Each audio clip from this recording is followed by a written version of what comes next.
የሚባለው የኒካህ ማውረጃ መንገድ እርሱ የወንድ ሲሆን አልኹሉዕና አልፈስኽ ደግሞ የሴቶች ኒካህ ማስወረጃ መንገዶች ናቸው።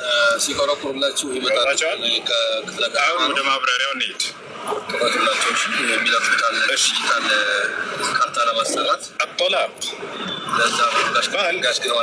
ሚስቱ ወደ ፍች የሚያደርስ ችግር ባገኘባት ጊዜ መጀመሪያ ይመክራታል፣ ያስመክራታል፣ እንድትመለስ ይገስጻታል። ከተመለሰች ይሰየው ኒካሃቸውን ትዳራቸውን ይቀጥላሉ።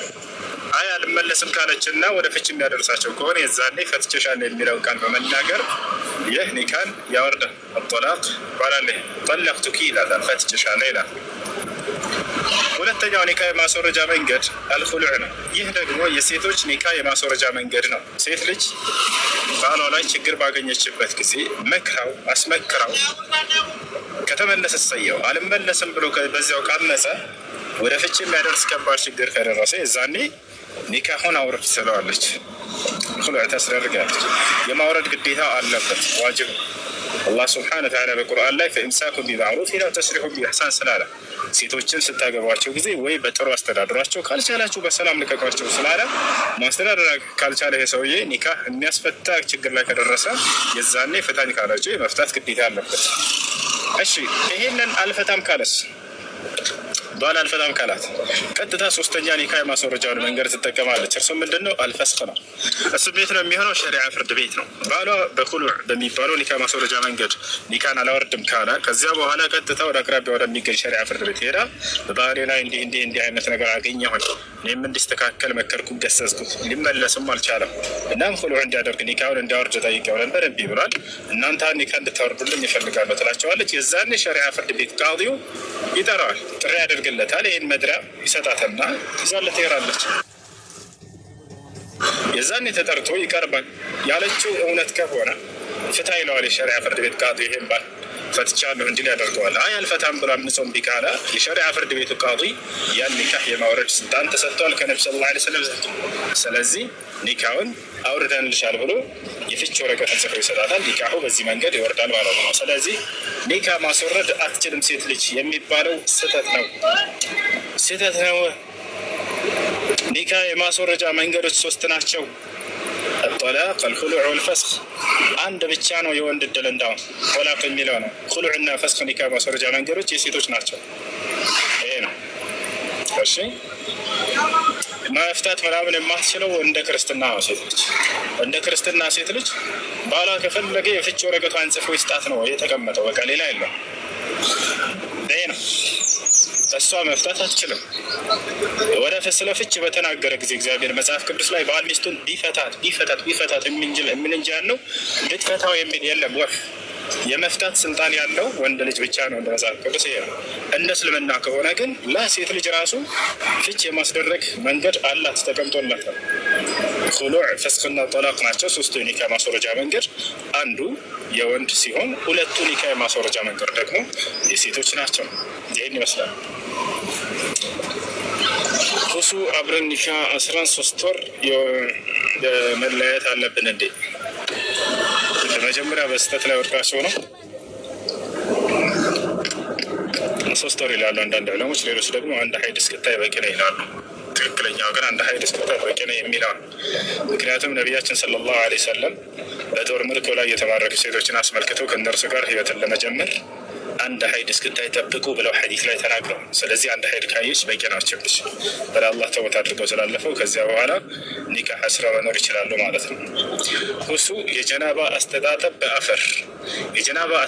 በአፈር ውሃ በሌለበት ስፍራ ከሆናችሁ ወይንም ደግሞ ውሃ እያለ ሰውነታቸው ላይ ቁስል ካለ ሻወር ብትወስዱ በሰውነታቸው ላይ ያ ውሃ ሌላ ችግር የፈጠረባችሁ ከሆነ የዛኔ የምታደርጉት የትጥበት አይነት ነው። ተየሙም ነው። ልክ እንደ ውዱ አንድ አይነት ነው። ሻወር አወሳሰዱ ልክ እንደ ውዱ አንድ አይነት ነው። ማስረጃ ያስናቸው። በነቢያችን ሰለላሁ ዐለይሂ ወሰለም ጊዜ ሰሓቦች ወደ ሆነ ስፍራ ወጣ ይላሉ። እዚያም ላይ አደሩ። ልክ ጠዋት ሲነሱ ጊዜ ሴቶቹ አሉ። አንደኛው ሰሓባ ጀናባ ሆናል። አንደኛው ሰሃባ ጀናባ ውሃ የለም በዚያ ስፍራ፣ ሌሎቹ ጀናባ አልሆኑም። ስለዚህ እነርሱ ተይሙም አድርገው ሱብሒን ሶላት ሰገዱ። ሱብሒ ደርሶባቸው ነበር። ልክ ሲነሱ ከእንቅልፋቸው ጀናባ ሆኗል። ስለዚህ እነሱ ተይሙም አድርገው ሰገዱ። እርሱ ምን አለ? የዛኔ ስለ ተይሙም ስለ ውዱ አደራረግ ተይሙም ብቻ ነበር የተማረው እንጂ ሌላ አልተማረውም ነበር። ያ ማለት ስለ ትጥበት ሰውየው ውሃ በሌለበት ቦታ ላይ ጀናባ ቢሆን እንዴት ማድረግ እንዳለበት አልተማረም። ግን በዚያኛው ቀያስ አደረገ ሰሃባ። በዚያኛው አሰበና ገመጠና ውዱ ለማድረግ ፊታቸውንና እጃቸውን በአፈር አብሱ ከተባለ ለሻወር ደግሞ ሙሉ ሰውነትን አፈር መንካት አለበት ማለት ነው ብሎ አሰበና ሰሃባ ሙሉ ሰውነቱን ሄደና አፈሩ ላይ ተንከባለለ። አፈር አስለካ ሰውነቱን። ከዚያ ሰገደ። ከዚያም ከሰገደ በኋላ ሲነጋ ጊዜ ወደ ነብዩ ሰለላሁ ዐለይሂ ወሰለም ጋር ሄደና ነገራቸው። አንተ የአላህ መልእክተኛ ሆይ እኛ ሰሃቦች ጉዞ ወጥተን ነበር፣ እንቅልፋችንን ተኛ። ልክ ጠዋት ስነሳ ጀናባ ሆኜ ነበር። ጓደኞቼ ተይሙም አድርገው እጃቸውንና ፊታቸውን በአፈር አብሰው ሲሰግዱ እኔ ደግሞ ሙሉ ሰውነቴን አፈር መንካት ይኖርበታል ብዬ አሰብኩኝና ምክንያቱም ጀናባ ስለሆንኩኝ ሙሉ ሰውነቴን አፈር ተንከባልዬ ሰገድኩኝ አላቸው። ፈضحك ነብዩ ሰለላሁ ዐለይሂ ወሰለም ነብዩ ሰለላሁ ዐለይሂ ወሰለም ፈገግ አሉ፣ ሳቁና አስተማሩት። ምን አሉት? إنما كان يكفيك أن تضرب بكفيك على الأرض الطاهر فتمسح بهما وجهك وكفيك من الأعلى አሉት። ፊትህን አሉት በእጆችህ እንደዚህ በእጆችህ በመዳፍህ አፈር ንጹህ አፈር መታ አድርገህ ፊትህንና እጅህን ማበስ ይበቃ ነበር አሉት። ስለዚህ ከዚህ የምንረዳው ምንድን ነው? ለጀናባ ትጥበትም ተይሙም ነው የሚደረገው ማለት ነው። ልክ ለሁሉ የሚደረገው አይነት የተለየ አይነት ዘምዘም አቀቢ በለት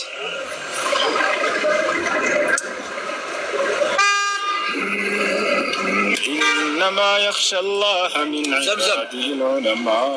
وعليكم السلام.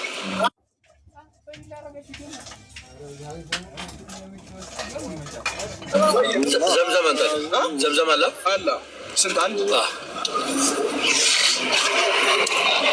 ካገባ እና ማስቲካ አልወደድኩትም። ፍቺ ነው ጠየቅ ለምሬ አልወደድሽ። እሺ ጥያቄ አለ ቀጥ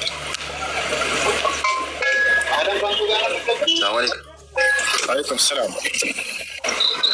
ጥያቄ ነበረኝ። ጥያቄ የሆነ አንድ ሴት ልጅ ነዘር ለማድረግ ማለት ነው። አንድ ሴት ልጅ ነዘር ለማድረግ ከባድያ ሴት ማየት ይቻላል ወይስ ከወንድሟ ወይ ከአባቷ ነው? ምናምን እንትን ምን ነው ምን አልክ? ድገማ። አንድ ሴት ምን ለማድረግ ነዘር ለማድረግ ነዘር ለማየት ማለት ነው። ለማየት እሺ፣ ምን ቀጥል ጨርስ። ከአባቷ ጋር ነው ወይስ ዝም ብሎ ከባድያው ሴት ምናምን ማየት ይቻላል? ከመህረም ከዘመድ ጋር ቢሆን የተሻለ ነው፣ በላጭ ነው። አባት ወይንም ወንድም ወይንም አያት ወይንም አጎት ከእነዚህ መካከል አንዱ አብራት ሄዶ ያ የሚያገባት ሰው ሲያየት የተሻለ ነው። ካልሆነው ግን ይሄ መስፈርት አይደለም። ሶስተኛ ወገን ብቻ መኖሩ ነው የሚያስፈልገው። ምክንያቱም ነቢያችን ሰለላሁ ዐለይሂ ወሰለም ምንድን ነው ያሉት? ላ የኽሉወነ ረጁሉን ቢምረአቲን ኢላ ካነ ثالثهما الشيطان።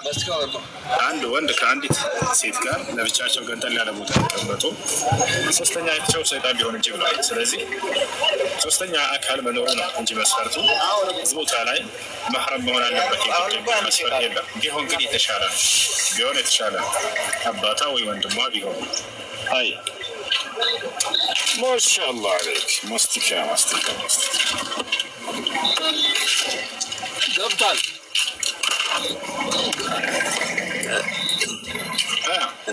እንትኑን ማየት ይቻላል። ጸጉሯን ምናምን ማየት ምኗን ማየት? ጸጉሯን ጸጉሯን ይሰራል። ጸጉሯን አይዋ ጸጉሯን ማየት በሚለው ጉዳይ ላይ በዑለሞች መካከል ሁለት ሀሳብ አለ። ፊቷን ካየ በቂ ነው ያሉ ዑለሞች አሉ። ሌሎች ደግሞ አይ ጸጉሯን ቢያይ ችግር የለውም። እኔ ግን ይሻላል የምለው ፊቷን ብቻ ማየት ነው። ጸጉሯን ደግሞ ከፈለገ አልሐምዱሊላህ፣ ጸጉሯን ከፈለገ ትንገር፣ ረጅም ነው አጭር ነው የሚለው ከጠየቀ ማለት ነው እንጂ ፊት ከታየ በቂ ነው። ወላሂ አለም ዳኛ አልሐምዱሊላህ። እና እግር ያልክ መስሎኝ የሆነ ነገር ትዝ አለኝ። ከሰለፎች መካከል አንድ መልካም ሰለፍ ነበር፣ ሻዕቢ ይባላሉ። በጣም ታላቅ ዓሊም ናቸው፣ ተጫዋችም ናቸው። እና የሆነች ሴት ሄዶ አያትና ስትንቀሳቀስ አላያትም። ዝም ብሎ ሄዶ ለትዳር ፈልጓት ካያት በኋላ ከዚያ በቃ ወደደና ኒካ አሰረ። ከዚያ በኋላ ኒካ አድርጎ ምናምን ወደ ቤት ሊያመጣት ሲል ሲያመጣት ወደ ቤት ታለቅሳለች እና ከዚያ በኋላ ወደ እሳቸው ጋር ሄዶ ጠየቀ። ያ ሊያገባት እንትን የመረጣት ሰው ማለት ነው። ያ ሻዕቢ አላቸው። አንቱ ሻዕቢ ሆይ እኔ ጥያቄ አለኝ አላቸው። ጥያቄ ምንድን ነው አሉት። እኔ ኒካ ስሬ ነበር ከአንዲት ልጅ ጋር እና ብቻትም ወደ ቤት ሳመጣት ጊዜ ሳያት እግሯን ካሳ ነው ልፍታት ወይንስ አልፍታት አለ። ሻዕቢ ምን አሉት? ያገባሃት ሩጫ ልትወዳደርባት ከሆነ ፍታት አትሆንም አሉት። እና ያገባሃት ሩጫ ልትወዳደርባት ከሆነ አንተሆነ ፍታት፣ ነገር ግን ለሩጫ ካልሆነ ለትዳር ከሆነ ከእግሯ ምን አለህ አሉት። እና ያ ነው አንዳንድ ሰው ዲን ካላት አክላቅ ካላት ቆንጅዬ ከሆነች በቂ ነው። ጸጉሯ አጭር ሆነ ረጅም ሆነ ይሰራላ። ቆንጅዬ ከሆነች ከወደድካት ለምን መላጠቱ ነው? ምን አገባህ? እንዲህ ጸጉሯን ቀስ እያልክ አንተ ታሳድገዋለህ። ቅባት እየቀባህ እንዲህ እያበጠርክ ምናምን አሳድገው፣ ተንከባከበው፣ ያድጋል። ኢንሻላህ ጀዛከላህ ኸይረን።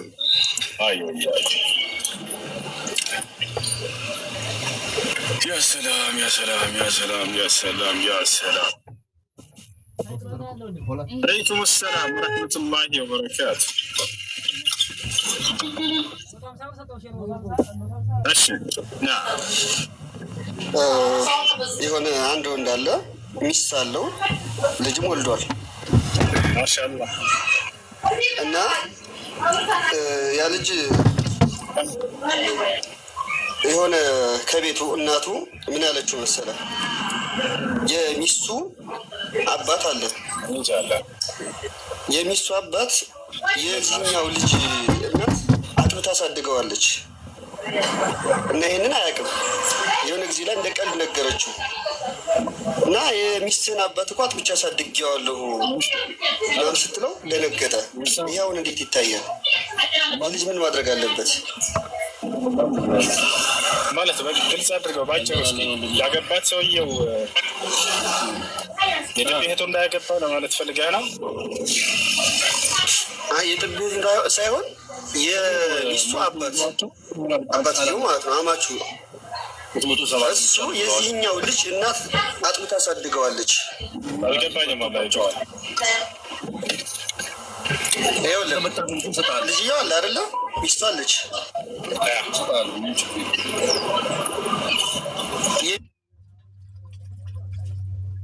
ሚስቱ አባት አለ።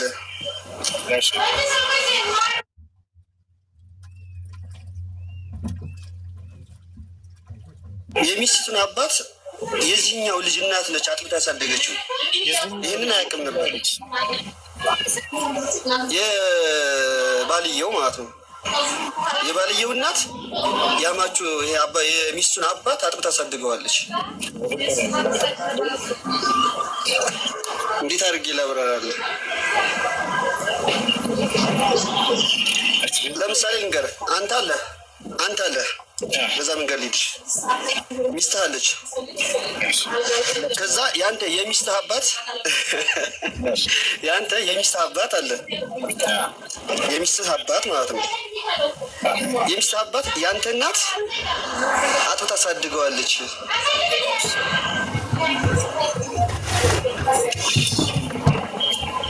ይሄ እንዴት ይታያል?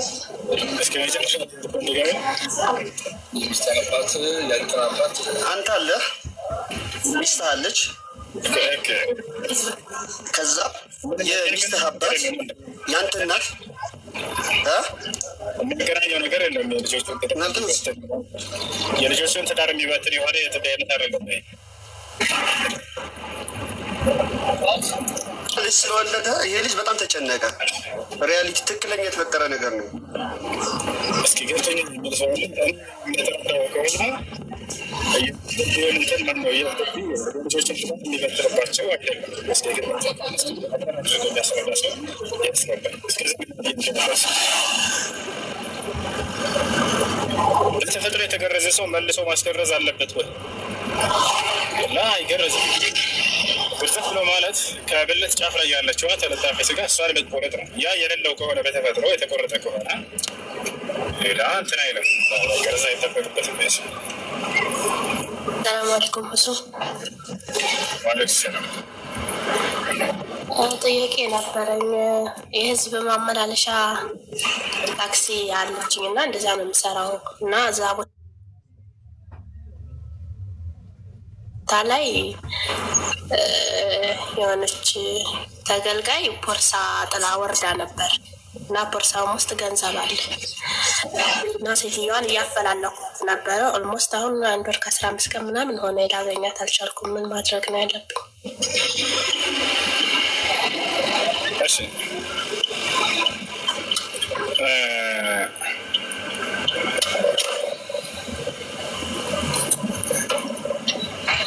እሺ ነቢያችን ሰለላሁ ዐለይሂ ወሰለም አንድ ዕቃ ወድቆ ብታገኙ ለአንድ ዓመት ያክል ባለቤቱ እስኪመጣና እስኪጠይቃቸው ድረስ ጠበቁ። ከዚያም በትክክል ምልክትን ከተናገረ ስጡት ብሎ ተናግረዋል። ከቻልሽ እንሻን ለአንድ ዓመት ያክል ባለቤቱ መጥቶ እስኪናገር ድረስ ማሳወቅ። አንቺ ከዚያ ቦታ የምትሄጂ ከሆነስ የዛኔ ታማኝ ለሆነ ሰው ብለሽ ለምታስቡ ስጪውና አሳውቅ። የዛኔ ለእነሱ ትሰጧቸዋላችሁ። በዚህ ቦታ እንዲህ አይነት ገንዘብ አግኝቻለሁ፣ ባለቤቱ መጥቶ ይህን ምልክት ከተናገረ ስጡት ብላችሁ ለዚያ ለታማኝ ሰው አስተላልፋችሁ ትሄዳላችሁ። ይህ ነው የሚደረገው እንጂ በአንድ ወር ወዲያው ዝም ብሎ የሆነ ውሰን አይቻልም። ነቢ ስ ላ ስለም ለአመት ያክል ጠብቁ ብለው ተናግረዋል። አየሽ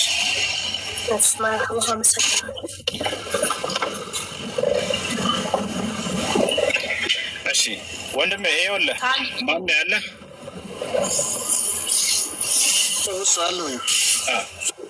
ጥቢ 2 መስፈርቶች አሉት። እሺ የጥቢ መስፈርቶች 2 ናቸው። የጥቢ ወንድም ያስበል ዘንድ ማለት ነው። አንደኛ ያ ጥቢ ከ2 ዓመት በታች በሆነበት እድሜ ላይ ከጠባ ነው ልጁ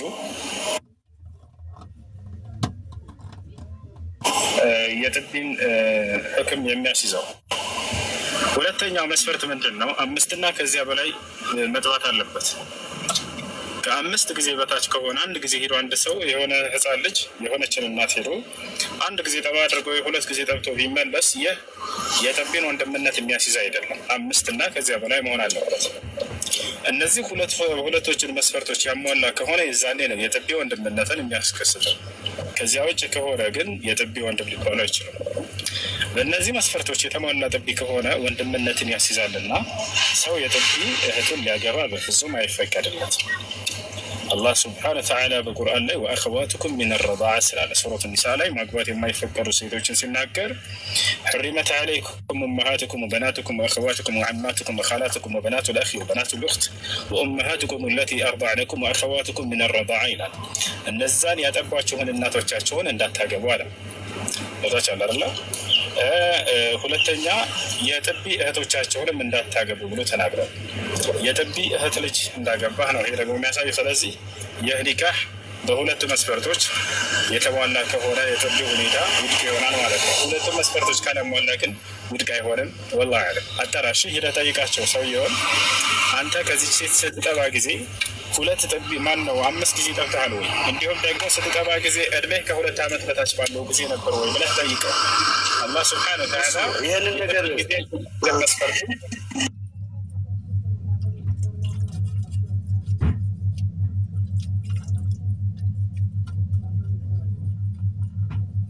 መጠን 5 እና ከዚያ በላይ መሆን አለበት። መጀመሪያ ለ10 ነበር፣ ከዚያ ተቀንሶ ነው አላህ ስብሐነሁ ወተዓላ ራሱ በረሱል ሰለላሁ ዐለይሂ ወሰለም አንደበት ሽርካን 5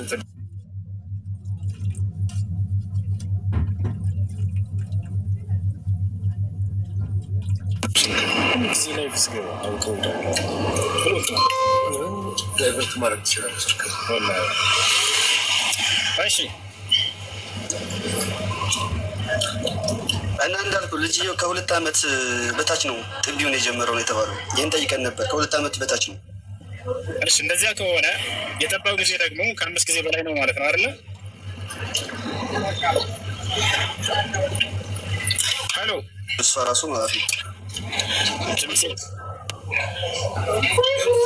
ድምጼ ይሰማ? ድምጼ ካልተሰማ ከላይ ያለው ላውልቀው መሰል እንዲሰማ ይሰማል።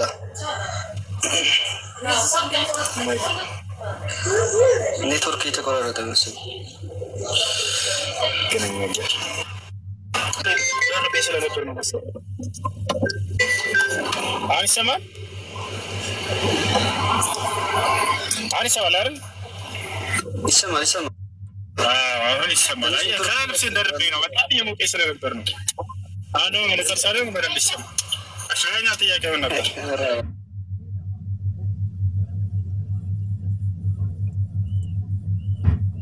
أخواتكم من الرضاعة حرمت عليكم أمهاتكم وبناتكم وأخواتكم وعماتكم وخالاتكم وبنات الأخ وبنات الأخت وأمهاتكم اللاتي أرضعنكم وأخواتكم من الرضاعة. والله رابعني عم بسبة براك زنجلال يرجعونك يزحكنا أقرأ كومنتنا بوست أكاونتنا أسكنت لي والله لكلالو عم بسبة ما نسيب كلالو كومنتنا أقرأ وشي لك عم بسانا ما عم بسبة جمر الله الله هاي كومنتنا أقرأ أشي. السلام عليكم. وعليكم السلام ورحمة الله وبركاته. لا نوصو الحمد لله. ሁሴ የኔ ጥያቄ ማለት ነው በአካውንቴ ላይ ሙዚቃ ለቃለሁኝ ማለት ነው።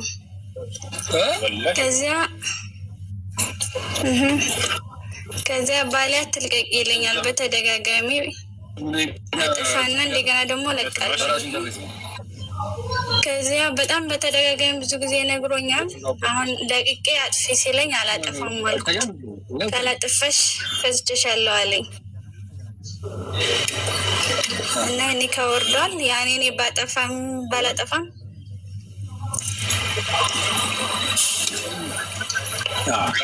ሙዚቃ ሐራም ነው። እሺ አታዳምጪ ሙዚቃ። ባልሽ ለራስሽ ብሎ ነው። ባልሽ በጣም ስለሚወድሽ ነው። ሚስቱ ሐራም ነገር ስትሰራ እያየ የማይቀና ቢሆን ነው ደዩስ ይባላል። ነቢያችን ሰለላሁ ዐለይሂ ወሰለም ደግሞ ሐዲስ ላይ አደዩስ ላ የድኹሉል ጀና አሉ። ደዩስ ጀነት አይገባም አሉ። ደዩስ ማለት ደንታ ቢስ ማለት ነው። ሚስቱና ልጆቹ ሚስቱ ዝም ብሎ ሙዚቃ እየሰሙ ምን እያየ ምንም ጣጣ የማይሰጠው ሰው። ስለዚህ እንደዚያ መሆን የለበትም። ይህ ባል መልካም ባል ነው ላንቺ። ሐራም ነገር ስትሰሚ ሲያይ ጊዜ ስትሰሪ ሲያይ ጊዜ ይህንን መከልከሉ በጣም የሚያስወጣ ሰው የሆነ ባል ብርት ባል ነው። መጥፎ ባል ብሎ ማለት ዝም ብሎ ችላ የማይሰጠው ነው። እንደዚህ ሐራም ሚስቱ እየሰራች እዚጋ እያዳመጠች ዝም የሚባል። ስለዚህ ይህም ባልሽን አንቺ ታዘዡ፣ የሚልሽን አድርጊ፣ አጥፊው። እሺ ልጆች ልወጣ ነው፣ በኋላ እገባለሁ ኢንሻላህ። አሰላሙ አለይኩም ወረሕመቱላሂ ወበረካቱህ።